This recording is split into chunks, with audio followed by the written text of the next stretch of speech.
Twin flame या फिर ये कहें कि सच्चा प्यार जिसे हर कोई ढूंढना चाहता है और ढूंढते हुए कई जन्म निकाल देता है, पर उसे अपना ट्विन फ्लेम नहीं मिल पाता है। तो आज आपको बताएंगे इस वीडियो में 5 ऐसे संकेत जिससे क्या पता कर पाएंगे कि आप अपने ट्विन फ्लेम से मिल चुके हैं या नहीं। तो अगर आप भी जानना चाहते हैं कि ये 5 साइन कौन से हैं तो इस वीडियो के आखिर तक बने रहिएगा, मिलेगी प्रॉपर जानकारी। शुरुआत करेंगे आपके एक लाइक के साथ। आपका ज्यादा समय नहीं लेते हैं, आइए शुरू करते हैं।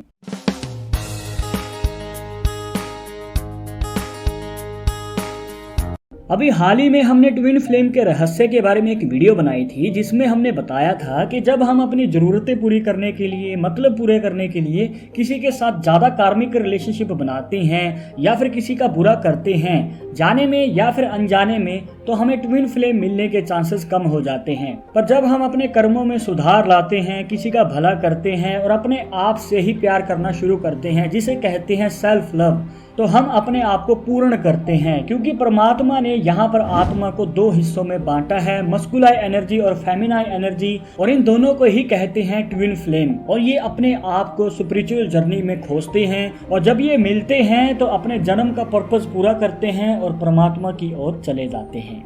और इसके अकॉर्डिंग ही ट्विन फ्लेम को ढूंढने का जो पहला संकेत है, इसमें हम जब किसी को देखते हैं, अब चाहे मेल है या फिर फीमेल है, तो हमें एक स्ट्रॉन्ग मैग्नेटिक अट्रैक्शन फील होता है। हम चाहते हैं कि हम उसके पास बैठें, उनसे बात करें, ज़्यादा से ज़्यादा समय उनके साथ बिताएं। एक और पॉसिबिलिटी बनती है कि हम किसी से पहले कभी नहीं मिले होते, पर जब हम उनसे पहली बार मिलते हैं तो हमें लगता है कि हम इन्हें बहुत लंबे समय से जानते हैं और इनके बारे में काफ़ी कुछ जानते हैं। और कई बार तो आपको बिना बात करे ही उनकी ओर आकर्षण महसूस होता है। और जब हम ऐसे किसी से मिलते हैं तो हम उनमें अच्छाइयाँ ढूंढना शुरू कर देते हैं, कमियां नहीं देखते हैं, क्योंकि हम खुद में भी कमियां नहीं देखते हैं। और जब हम अपने ही मिरर इमेज से मिलते हैं, अब चाहे वो मस्कुलाई एनर्जी है या फिर फेमिनाई एनर्जी है, तो हम यहाँ पर अपने आप को पूर्ण करते हैं और यहाँ पर हमारे ट्विन फ्लेम के मिलने के चांसेस बढ़ जाते हैं।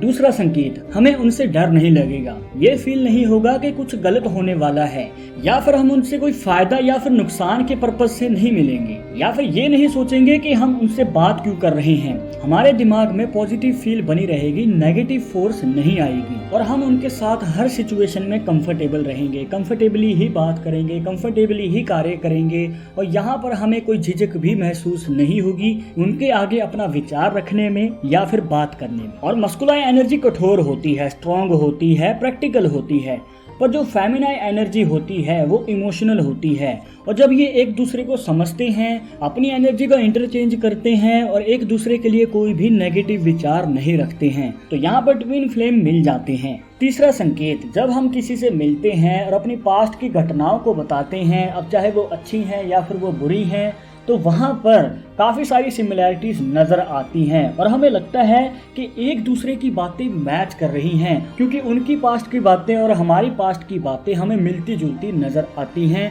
और हम सोचना शुरू कर देते हैं जो इनके साथ हुआ है वो मेरे साथ भी हुआ है, ये मैं सब देख चुका हूँ, ये मैं कार्य कर चुका हूँ।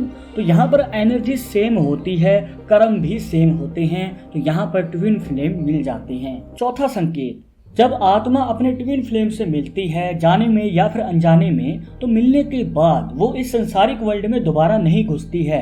फिर उस आत्मा की कोई भौतिक वर्ल्ड की इच्छा नहीं होती, ना ही वो उस आत्मा से शादी करना चाहती है और ना ही वो उस आत्मा के साथ आगे कोई रिलेशनशिप बनाना चाहती है, क्योंकि सोलमेट रिलेशनशिप बनाते हैं, ट्विन फ्लेम नहीं बनाते हैं। और अपने दिमाग से नेगेटिव थॉट्स को निकाल के पॉजिटिव एनर्जी को इकट्ठा करके उसको काफी सारे साइन मिलना शुरू हो जाते हैं कि उनको अपने आप को पूर्ण करने के बाद, मतलब कि ट्विन फ्लेम से मिलने के बाद आध्यात्मिक दुनिया में चले जाना चाहिए, मतलब कि स्पिरिचुअल हो जाना चाहिए। और ऐसा नहीं है कि आपको ट्विन फ्लेम जल्द ही मिल जाएगी, जब सही समय आएगा आपको अपने संपूर्ण तरीके से ध्यान लगाना पड़ेगा, मेडिटेशन करनी पड़ेगी। और जब आप अपने अंदर पॉजिटिव एनर्जी का वास करेंगे और फोकस लगा के ढूंढेंगे तो आप अपने ट्विन फ्लेम को ढूंढ पाएंगे। पांचवा संकेत, जब हमारी आत्मा अपने ट्विन फ्लेम को खोज रही होती है तो आपने नोटिस किया होगा कि हमारे अंदर एक जिज्ञासा होती है किसी से मिलने की, क्योंकि हमारी खोज अभी तक पूरी नहीं हुई है। पर जब हम किसी से मिलते हैं तो हमारे अंदर एक वाइब आती है कि हाँ, अब हमारा जीवन पूर्ण हो चुका है और हम आगे उनके साथ कोई रिश्ता भी नहीं रखना चाहते हैं। इसको एग्जाम्पल से समझते हैं कि राधा जी ने श्री कृष्ण जी से शादी नहीं की थी क्योंकि वो उनके ट्विन फ्लेम थे, मतलब कि उन्होंने अपने आप को पूरा किया था। तो इसी तरीके से जब हम अपने ट्विन फ्लेम से मिलते हैं तो हमारे जन्म का मकसद पूरा हो जाता है, हमारी आत्मा पूर्ण हो जाती है और वो इस फिजिकल वर्ल्ड को छोड़ के परमात्मा की ओर चली जाती है और दोबारा जन्म नहीं लेती है। पर अभी आपके मन में सवाल होगा कि अगर हम शादी करना चाहते हैं तो हम अपने सोलमेट को कैसे ढूंढ सकते हैं और हमारे सोलमेट के पीछे का क्या रहस्य होता है। अगर आप जानना चाहते हैं तो ऊपर आई बटन पे क्लिक कीजिए। इस टॉपिक के ऊपर सेपरेट वीडियो ऑलरेडी हमारे चैनल पे है, ज्यादा जानकारी के लिए उस वीडियो को जरूर देखिएगा। तो ये थे वो 5 संकेत जिससे कि आप अपने ट्विन फ्लेम का पता लगा सकते हैं। बस आपको अपनी पॉजिटिव एनर्जी के साथ ध्यान लगाना है। आई होप कि आपके सभी डाउट्स यहाँ पर क्लियर हो गए होंगे, बट अगर अभी भी मन में कोई सवाल रह गया हो तो आप हमें कमेंट बॉक्स में पूछ सकते हैं। आगे आप किस टॉपिक के ऊपर वीडियो देखना चाहते हैं तो वो भी आप हमें सजेस्ट कर सकते हैं। और ये वीडियो पसंद आई हो तो लाइक करें, शेयर करें अपने दोस्तों के साथ सोशल मीडिया पर, और अगर आप हमारे चैनल पर नए आए हैं तो सब्सक्राइब करके बेल आइकन जरूर दबा दें नेक्स्ट वीडियो के अपडेट के लिए। मैं आपसे मिलूंगा एक और इंटरेस्टिंग टॉपिक के साथ, तब तक मुझे इजाजत दीजिएगा। नमस्कार।